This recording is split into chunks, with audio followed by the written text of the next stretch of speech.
Tolong damai dan berkat Tuhan berlimpah bagi kita semua hari ini. Dan semoga kita diberikan kesehatan jiwa dan raga kita. Saudara-saudari, kita berjumpa kembali dalam renungan harian Santapan Jiwaku. Dan hari ini kita diundang untuk mendengarkan dan juga merenungkan firman Tuhan dari Injil Markus bab 12 ayat 35 sampai 37. Saya mengundang kita semua untuk mendengarkan firman Tuhan. Inilah Injil suci menurut Markus. Pada suatu hari, Yesus mengajar di bait Allah. Katanya, bagaimana ahli-ahli Taurat dapat mengatakan bahwa Mesias adalah anak Daud?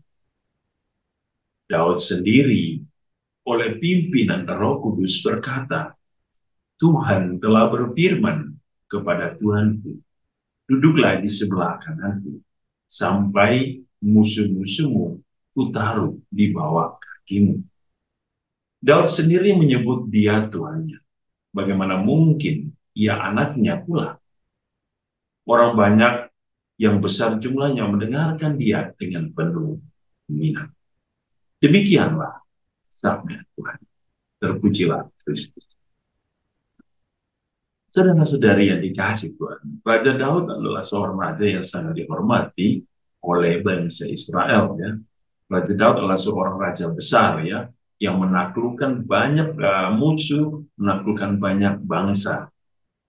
Tentu kalau kita melihat dari konteks Daud dalam Perjanjian Lama, Daud selalu diidentikan dengan kekuasaan, ya, dengan kekayaan, dengan pangkat, dengan jabatan, ya, dengan kehebatannya, dan juga begitu banyak hal yang bisa diketahui tentang Daud. Dan tentu Daud menjadi seorang raja besar, ya, sampai saat ini dia dihormati oleh bangsa Israel.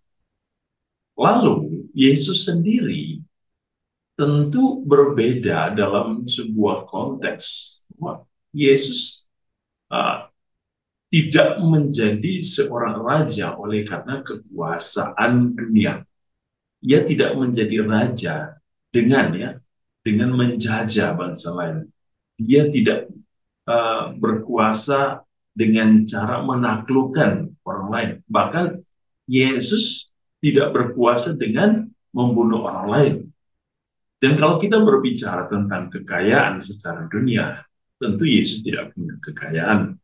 Jadi kalau kita berbicara tentang pangkat secara dunia, tentu Yesus tidak mempunyai pangkat.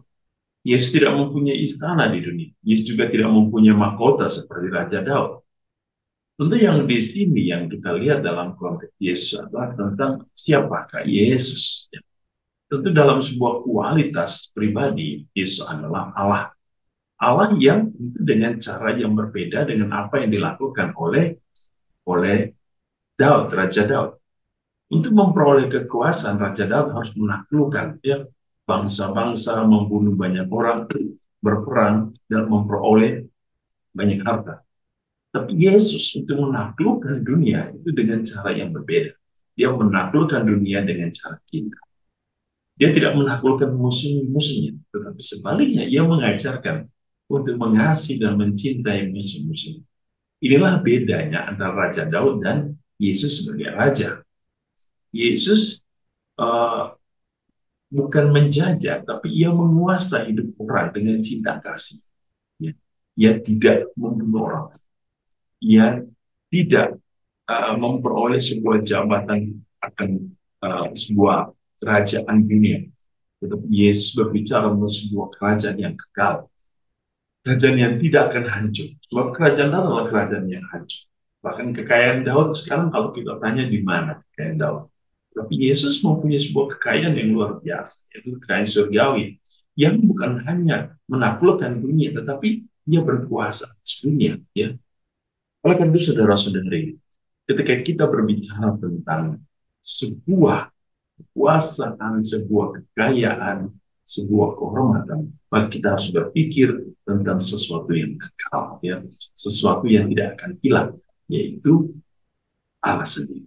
Maka marilah saudara-saudari, Yesus hari ini mau mengingatkan kita bahwa kekuasaan kita, kehormatan kita, ketika kita memiliki kasih dalam hidup kita, memiliki Allah dalam hidup kita, dan kita mau berbagi, ya, hidup Allah bagi sesama, ketika kita mampu mencintai sesama, tanpa harus menaklukkan orang lain, tanpa harus membenci orang lain, tanpa harus membenci juga musuh-musuh.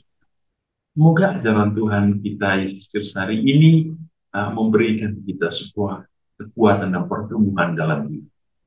Tuhan Yesus memberkati kita hari ini dalam seluruh hidup dan karya kita. Dalam nama Bapa dan Putra dan Roh Kudus. Amin.